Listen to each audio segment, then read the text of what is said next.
don't really want to talk about it now. I think it's important to just keep the eyes on. I'll answer that later. It's not anything special, but I just think we just want a big freaking game against the New York Jets. New quarterback, new freaking weapons, new freaking players on our side of the ball. Big win. I can't really focus on anything else but that.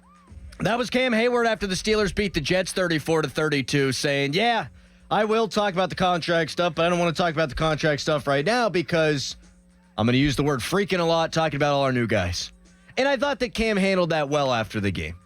You don't want to answer the question there. You don't want to take the spotlight off of what your team was able to do to jump out to a 1-0 start. Just prior to kickoff, though, we found out that Heyward got an incentive-laden deal, upwards of about $3.2 million, and we heard it was tied to performance and the team's playoff performance. However, we didn't have any details. Until yesterday, Mike Florio of Pro Football Talk, he does a great job getting details on contracts and stuff like this all the time, and here's the deets, Dorin Dickerson. Here's the deets, Nicholas Harry Callis. Here's the deets, adoring fans, and our ratings are through the roof. Thank you very much. Cam Heyward will make $1.6 million this year if he has 8 sacks and the Steelers make the playoffs. Cam will make another $1.6 million if he has 11.5 sacks and the Steelers win a playoff game. So here's some context. The Steelers haven't won a playoff game, as we well know, in 8 years. Cam Heyward had 8 sacks last season, but has not had more than 8 sacks since 2022. And we know that Cam did not have a sack in game 1, so he has 16 games now to get to that 8-sack mark. If he does and the Steelers make the playoffs, he'll get $1.6 million. So the question I have is, was it worth it at 412-928-9370? Getting all messy. No.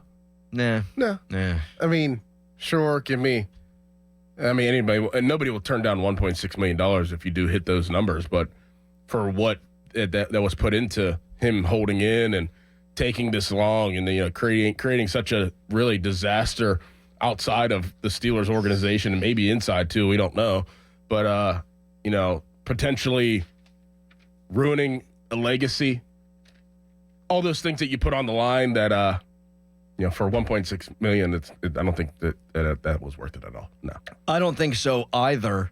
I feel like this is the kind of thing that could have been handled behind closed doors. That too. And I've thought for a while that the Steelers leaked all this. I don't really see the benefit to either side having leaked it. Now, the Steelers, I guess, put some pressure on Cam Heyward by leaking it to Adam Schefter, or Cam Heyward would try to put pressure on the Steelers by leaking it to Adam Schefter. I don't know. The fact that this all became public and there's zero guaranteed dollars here, and the most that Cam could possibly recoup is $3.2 million, just doesn't seem worth it at all. And I don't think it's very likely he gets the $3.2 million. They ain't won a playoff game in 8 years. And 11 sacks. He hadn't had 11.5 sacks in a season. Since 2017, he had 12. So basically they're saying that he would have to be all-pro again this year in order to get $3.some million. If he were to make the full $3.2 million, he would need to have individually his best season since 2017. Yes. And the team would need to have its best season since 2016. 16, yes. His agent got worked. Worked last year, worked in this process, and I do think bygones will eventually be bygones. And I think a lot of Steelers fans may already have forgiven Cam Heyward because they won the game. They're going to be at home, terrible towels. They're a favorite to beat Seattle. You beat Seattle. You're sitting there at 2-0. I don't think anybody gives a rat's ass anymore, really. But his, I think, stellar reputation was tarnished in some way, shape, and form by this. Mm-hmm. And as much as I generally am pro player in any type of contract situation. I don't think he helped himself out at all when last week he talked about his family.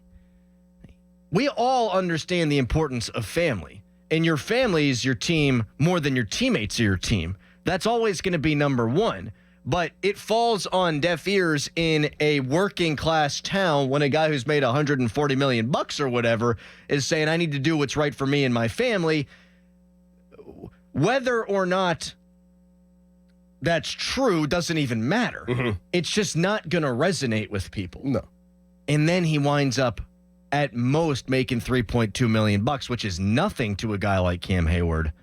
And it's not even guaranteed. And I think a lot of us are going, man, in an off season that wound up being, and not even an off season, but a mini camp, a training camp that was pretty much devoid of any kind of distractions, Cam Heyward provided the biggest storyline and for relative peanuts.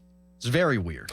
Well, my question is, if he does hit those incentives, or at least one of the incentives, do the Steelers, because he's going to try to sit out again, like right after the season, right? Do the Steelers give him another contract? Because clearly he had played at a high level to earn those incentives. There was another part of this that Mike Florio brought up yesterday when he was on with the PM guys.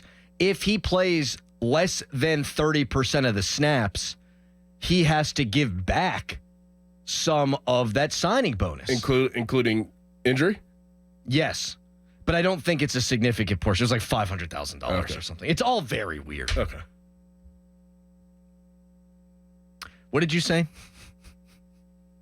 Do the Steelers give him a new contract if he plays at that level? If he hits those incentives? If he hits those incentives, he's clearly playing at a high level, right? And you know that he's going to be now going into the final year of his old deal. He's probably going to do this again. Do the Steelers pay him based off of him hitting 8 sacks and making it to the playoffs? The Steelers are always going to have negotiations with good players when there's 1 year left on their deal. But I said this during the offseason, and I'll say it again right now. I think this is headed for a horrific divorce. I do. If Cam hits those incentives, then he'll have won a playoff game and he'll have had a great season. He'll have had a defensive player of the year caliber-ish season if you get 11 and a half sacks. Right. That being said, he'll then want top dollar. Exactly. And I don't think it's good business, even for a guy coming off of back-to-back all-pro seasons, to pay a, 38-year-old guy $30 million Chris Jones money. I think this is probably Cam Heyward's last year as a Steeler, unless he's willing to take below market value at the end of the year, even if he plays out of his mind. As much as you can justify paying a guy $30 million as a back-to-back all-pro, I eventually Father Time's going to come for you, and I think you're probably not going to be willing to go that far if you're the Steelers.